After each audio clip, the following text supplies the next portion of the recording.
What's up, Pirates? Wraith and Jim here with AwakenedTCG, and today we have episode 2 of our series where we go over every single color for the new sets that are coming out. And we have on the menu today is OP06, and we're going to be looking at the majority of the green cards. And I say majority because two of the leaders we're going to go over here are dual color leaders, and so let's go ahead and get right into all the green cards. First up, we've got a mono green leader, Hordy Jones. Let's switch this to English. He is going to be a 5 cost, 5 life standard green leader with activate main. This leader can be put into rest, so you just rest a leader to do this effect, and you can put one of your opponent's active Dawn cards rested, so you can like unactivate their Dawn cards, or you can rest one of your opponent's characters with 3 or less. And then after that, you cannot add life to your hand with your card effects during this turn. So this leader, we'll see with the cards that come later, it is going to run a ton of card effects that put cards from your cards from your life into your hand because the effects are so powerful. Yeah, so I mean, on paper it doesn't look that good, but then once you kind of see what cards are coming with it, you'll be like, oh wait, that does sound pretty good.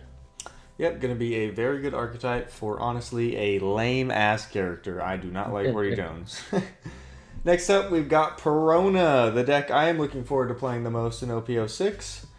It is going to be a green-black leader, the second green-black leader since Green Isho back in OP04. And its effect is going to be activate main once per turn. You can choose one of these two effects for free, by the way. You can either rest one of your opponent's characters with cost 4 or less, which is already insanely good, or you can give one of your opponent's characters -1 to their cost, which will kind of combo with those black cards that KO based on cost. Green cards as well, a lot of them do the same thing. But this leader is honestly, I think, going to be a top tier contender. Your opponent basically can't play cards without you swinging into them early in the game. So most decks, they're going to take first life. This deck is basically never going to give you the chance to do that. So a decent combo. Isho didn't really work out, but I think this one is going to. Yeah, and I think the biggest reason why this is already so much better and looking way better than Isho is because you have that that leader effect. You have the versatility to be able to like, okay, I need to rest this turn, or oh, let me use the -1 and get this combo off. So you get just having that as a tool every single turn is insane. Completely agree. A free rest is not to be messed with. Not to mention any black cost reduction. Like if you get a 10 cost Kuzan on board, now we're resting basically anything in the entire game for free. Mm-hmm. Next up, we've got Yamato. It is a green and a yellow leader. We've actually talked about this leader on the channel before. We made a whole video when this got revealed, talking about if every leader is this power level, it's a problem. But for those of you that don't know what this leader does, let's get into the effect and see why we are concerned. It is a 5k dual life leader, or dual color leader with 4 life. And they just decided to slap a double attack on this leader, which is a problem, but that would be enough, but it's not all. We've got activate main once per turn. If your opponent has 3 or less life, which is very easy to get them to with this leader, you can add 2 rested cards to one of your characters. Can't do it to leader, only on the characters, which is basically just red Luffy effect on crack. So this leader is bonkers, not to mention the support, which we will see later when we get to the yellow cards, is disgusting as well. Yeah, because I mean, going first, your first swing, if you attach 3 and just go ahead and swing 8, if your opponent does not have 2/2Ks to give you the perfect amount of Dawn, they're giving you a 2K, a 1K, and a 1K. That's 3 cards, leaving them with their starting 2 or 3 that they have left, which would put you just in a massive position unless they take, right? But then now your effect is active from that first turn, and it just spells a bunch of trouble for you. I think this leader is going to be a contender as well. Yeah, it's kind of damned if you do, damned if you don't. You either give them your whole hand or you take 2 life. So, not really a correct answer there. This leader is going to be a problem. And next up here, we've got Arlong. Arlong is going to be a 4/6 Fishman pirate, and he is going to have the on-play ability of when played, you can discard a card to activate this effect. And then up to one of your opponent's leaders will not be able to attack during the next turn. So you play this on 4, their leader can't attack. Seems pretty good. Not amazing, but it's a 4/6 stat line, which is like the best stat line in the game, so pretty strong. Yeah, and I mean it stalls. It's basically like you're also getting your counter value worth because one of their attacks is not going to be able to swing next turn. So yeah, like you said, it's not the best 4/6, but it's definitely a good one. Right. It does discard a card from hand too, which also makes it a little bit less strong. But next up, we've got Icarus Muchi. Very interesting name. This is a 5/6 with 1,000 counter, another new Fishman pirate. And it is going to be when played, if your leader or character has the new Fishman Pirates type, which Hordy will have, you can play one Fishman character with a cost of 4 or less from your hand, and then add the top card of your life to your hand. So obviously, if you activated your leader effect, you do not have to lose a life with this effect, but if you did, and you play this, you play a 5-drop and a 4-drop in one 5-down play. Seems really strong. It's like a bigger 4-drop Brook effect from the film archetype. Yeah. Seems strong. And both will be 6,000. Like you can go 5/6 here, and then you don't have to scoop life. You can play the R long, which is a 4/6 as well, Yeah. and then use effect on top of that. So definitely not bad. I think this is the second card we've seen now. I think we had gone over red, and they had a card like this with the Ivankov, and so green is getting one as well. Pretty good. I think you might definitely want to run these in Hordy Jones, but Yeah, if you're on I'm not a big fan of that leader. I'm definitely going to try probably the Perona and the Yamato more, but yeah. Yeah, 100%. But I know Hordy's going to be strong. There's no way he isn't. Speaking of another reason Hordy's going to be strong, we've got Kami. Kami is a 1-cost character with 2,000 power and 1,000 counter, and it's just going to be your standard searcher for any Fishman or Merfolk type character. So when played, look at the top 4. It is top 4, so similar to Pudding. It's going to search for Fishman Mermaid other than Kami, and then you can add it to your hand and put the rest at the bottom of your deck. I mean, just the staple if this is what you're running, right? Yep. Mm-hmm. Fantastic. Next up, we've got Koshiro. It is going to be a 3/0 with 1,000 counter. And when played, you can put one of your characters with the slash attribute that costs 4 or less as active. And then after that, you cannot attack. It cannot attack your opponent's leader. So basically, this is just going to be really good if you want to clear board, because it doesn't have like a limitation with how much power your character can have. A lot of these will say like you can reactivate one of your 7,000 power or less. This one has none of that. So like say you have a 4-cost 6K, put 3 down on, swing 9 at one of their something on their board. Play this guy, you can swing 9 again at something on their board. I mean, it seems solid, but you can't go for game with it, which is what makes restands really good a lot of the time, but I think it's okay. Yeah, just okay. In theory, like it could potentially be very good in certain situations, but in actuality, how good will it actually be? Because 3 Dawn is a lot. Yeah, and it is a 0 body that is literally doing nothing for you afterwards. Yeah. So we're gonna have to see on that one. Yep. Next up, we've got Gyro. Gyro is another 1-cost, 2,000 power with 1,000 counter, and it's going to be on KO. You can arrest one of your opponent's characters with cost 3 or less. So, pretty terrible. Yeah, pretty like really bad actually. Unless you have like a card on block or on counter that you can intentionally KO this card with. This effect is never going off because if your opponent has a character with cost 3 or less that they don't want rested, they're just not going to attack this. It's only a 2K. They don't have to be scared of a 2K. Yeah, you're never running this. This is a bad card. Yeah, this is a absolutely terrible card. Probably the worst card we've seen out of this set so far. 100%. Next up, we've got Zeo. Is a 2-cost, 3,000 power, and 2,000 counter. So probably going to be running this in Hordy as it is a searchable new Fishman pirate. And its effect is going to be Dawn ×1 when attacking. If your leader has the new Fishman Pirates type, you can set up to one of your Dawn as active, and then this character is going to get 1,000 power for the turn, and then you have to add the top card of your hand to your life, like many of these effects are.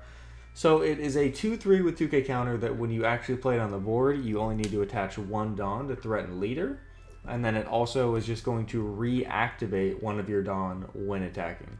So decent 2k. I mean, I don't think it's terrible.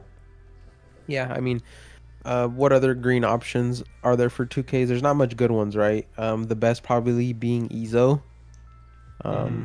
You also have, back from when people played Arlong and Kuro, there was the 2k Fishman Hachi. The one that you can play off of trigger if your leader is East Blue. Yeah. But besides that, I mean, it's not bad. Yeah. I mean, it's a 2K, right? So it's a good 2K. You're probably just playing it for the 2k realistically. Yeah. And next up, we've got Daruma from the new Fishman Pirates. Once again, it is a 3-cost, 4,000 power with 1,000 counter.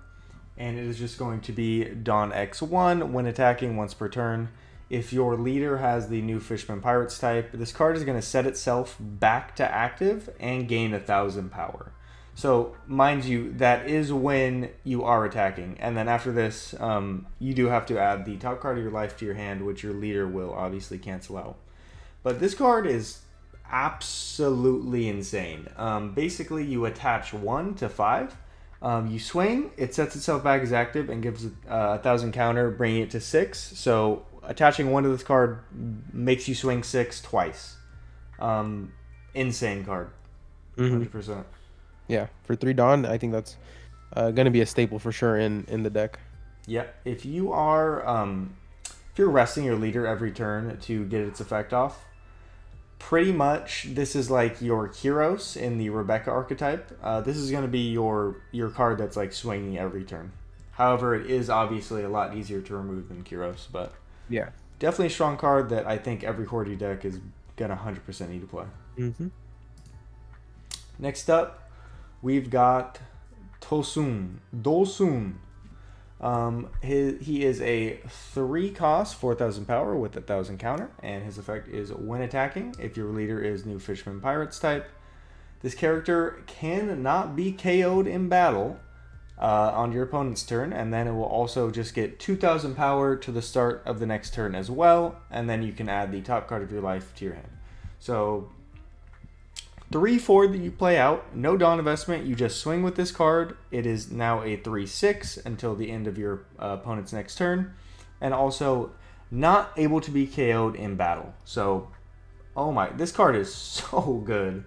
Yeah, super good, especially because you can just leader effect and not have to worry about taking the top card of your life into hand, and so it just, you know, it gives you the ability to swing for free on turn 3 if you're playing this on curve and just going crazy. 100%. I mean, Sakazuki might still be the king of the meta, and if that's the case, unfortunately, it does not matter that you can't be KO'd in battle because they will just... Yeah, and in that case, this whole deck is still just... yeah, rough. You need rushers in that case, and it does have one later down the line, which we will see, but let's get next to Hachan. Hachan is a 4-cost, 5,000 power, and 1,000 counter. No effect except for a trigger. You can you play a character card with Fishman or Merfolk from your hand with 3 or less appear onto the board. So basically, if you see this guy in trigger, those couple cards we just went through, like this and Dharma, you're going to be able to just play for free from your hand with no cost. I mean, it's interesting. It's definitely interesting. It's only a 4/5. I wish this was a 2K. Yeah. But it's not. And the fact that this isn't a 2K, I don't know if you're playing this. Yeah, I think the Dawn commitment is too much. I mean, it is a 1K, but at the end of the day, I feel like there's going to be so many more cards now, especially in OP06, with 6 sets out, that there's going to be so much more just options instead of running something like this. Yeah. You'll have so much better options than this. I completely agree on that. Next up, we'll have Hammond. Hammond is a 2-cost, 2,000 power with 1,000 counter blocker with the new Fishman Pirates archetype. So just the searchable standard 2/2 with 1,000 counter blocker. If you don't have enough blockers and you need to search one to win games consistently, you'll play this. You know, it's your standard. But these cards have kind of been being played less and less as sets come out. Yeah. Next up, we've got Vanderdecken. Vanderdecken is a 2-cost, 2,000 power with 1,000 counter. This card is very devastating. It is going to be on play. You can discard one Fishman card from your hand, or you can get rid of the Noah's Ark on your board and put it into the trash. And then after doing that, you can rest any of your opponent's characters and KO it. Wait, what? Yes. Oh no, you can KO any of your opponent's characters. And then you can KO any of your opponent's rested characters. So if they swung with like, I don't know, like a 12k Kaido, boom. This card just KOs it on play by just simply trashing a card for 2.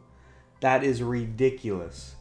Yeah, I feel like this card here is pretty good into every matchup except black, where they have you know, ways around cards being KO'd. But for 2 Dawn having the effect that good, it seems like it might have been better without them giving that counter, with that 1k counter to top it off.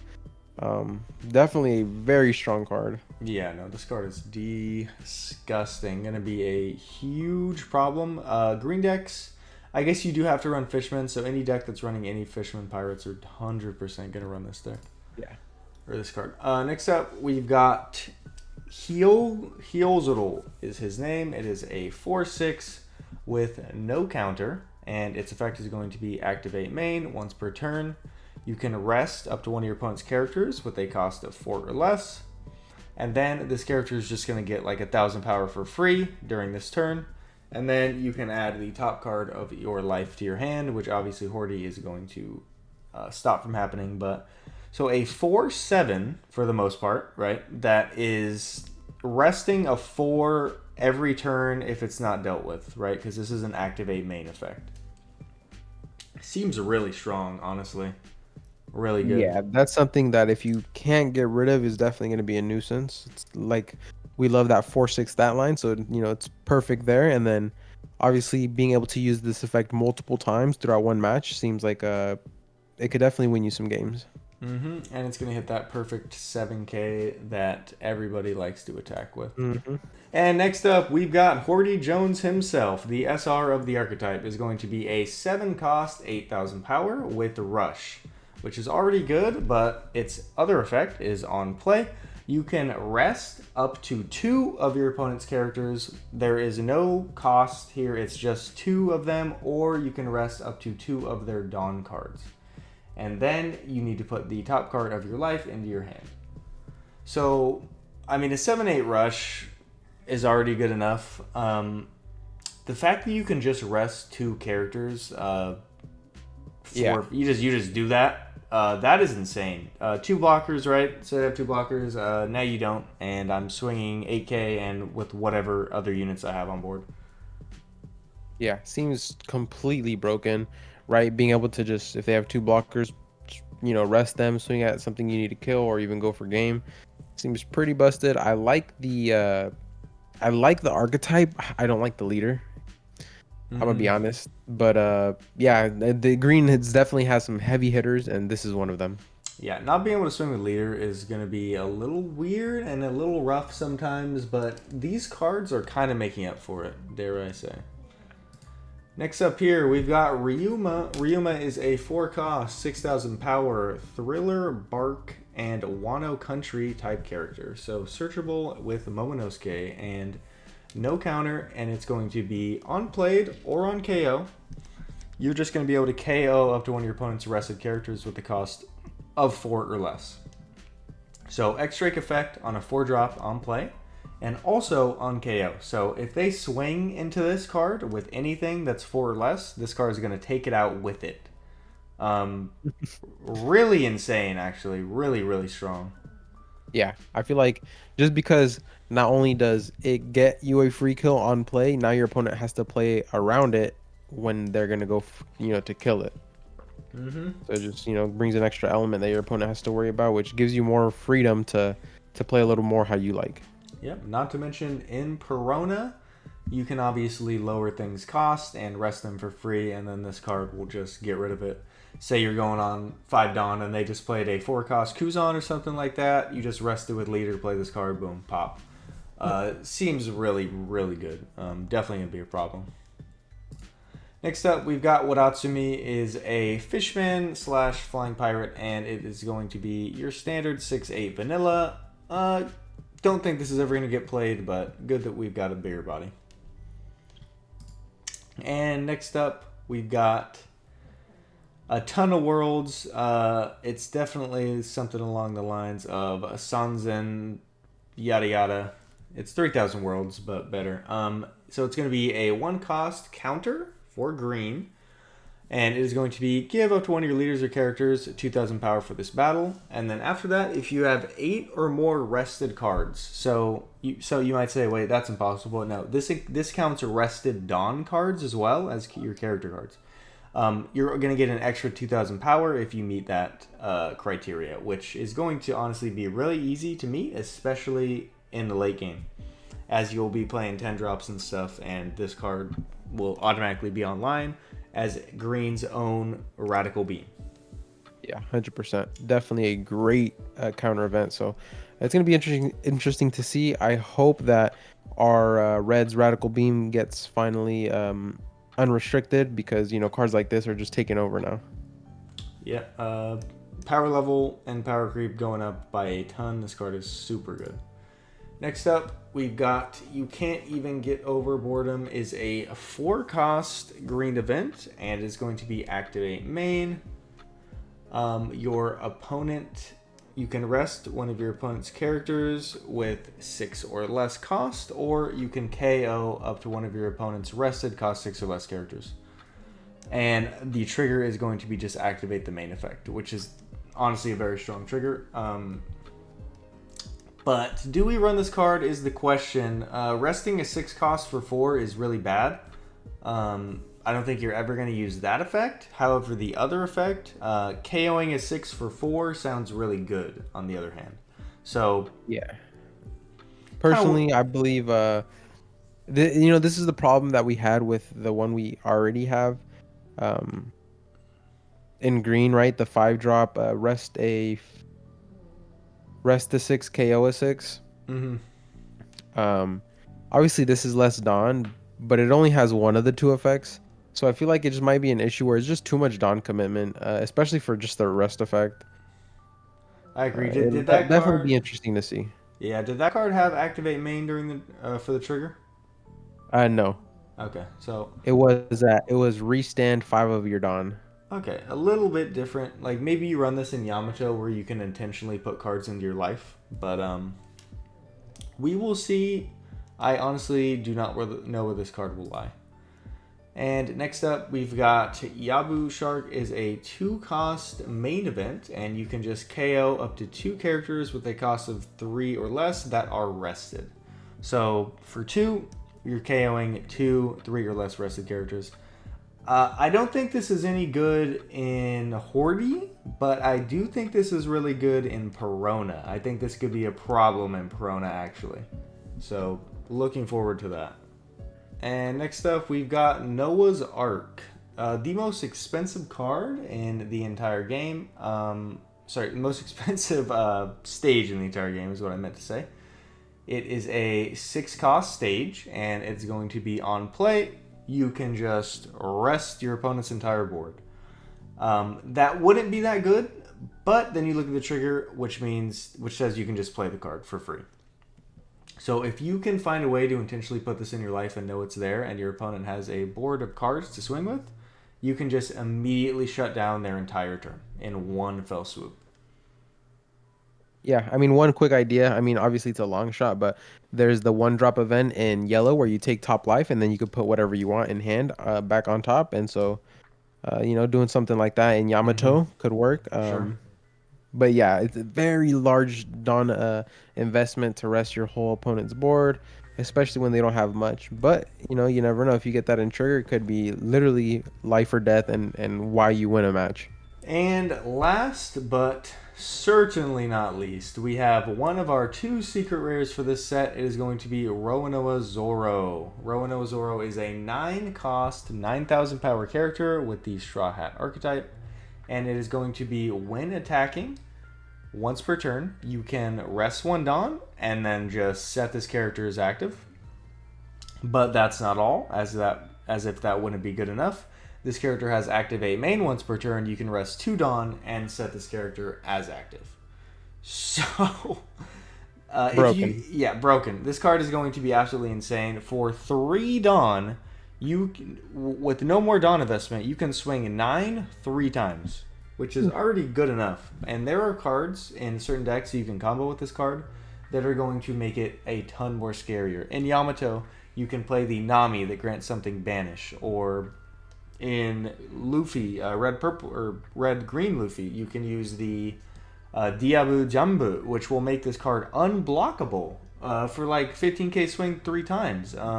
No deck is beating that. Obviously, this is a huge Dawn investment that, say you're playing against Sakazuki, can be removed after the turn you play it. But against any other deck that can't remove it the turn you play it, hey, this card basically will just one-eat the game. Yeah, there's game. GG's. Like you said, I mean, 3 Dawn just to get 3 swings feels amazing, because usually the standard is 3 Dawn to get 1 restand, right? Mm-hmm. And so just some of the stuff that you're going to be able to do with this card is just it's just disgusting. It's a filthy card. Definitely when we talk about power creep, this is what we're talking about, right? Not only does this card have its own amazing effect, it can be comboed into hey, let's buff it and give it extra attributes, right? What's that one yellow card we were looking at? He gives it Nami. Banish. Nami that gives it banish for 2. So it gives you you can add that if you're playing a green yellow deck, give it banish. Now you're swinging 3 times with banish. Like, what are you supposed to do against that? Absolutely 0. You're supposed to lose. Yeah. But yeah, absolutely busted card that is going to shape the meta for sure. All right, Pirates. Thank you guys so much for watching episode 2 of the series that we have planned for you guys. So we went over green. We have 4 colors left. I believe there's 6 total colors. And so we're super excited to get all of them out for you guys. But anyways, thank you guys so much for watching. We appreciate you guys so much. We're definitely closing in on 2,000 subs, so if you can go ahead and hit that subscribe button for us, that'd mean a lot, and we appreciate that. Like this video, comment down below, and we'll see you guys on the next video. Peace.